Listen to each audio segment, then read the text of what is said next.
प्रकट पराक्रमाक्रांत सकल दिग्मंडलाय निजकीर्ति स्फूर्ति धावल्य वितानायमान जगत्कृतयाय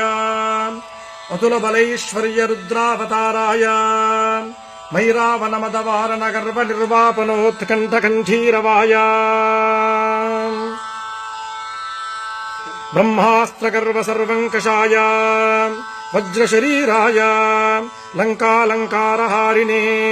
तृणीकृतार्णवलंघनाय अक्षशिक्षण विचक्षणाय दशग्रीव गर्भ पर्वतोत्पाटनाय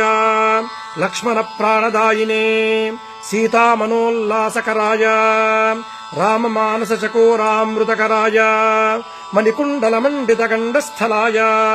मंदहासोज्वलन्मुखारविन्दाय मौञ्जी कौपीन विराजत्कटितटाय कनकयज्ञोपवीताय दूर्वा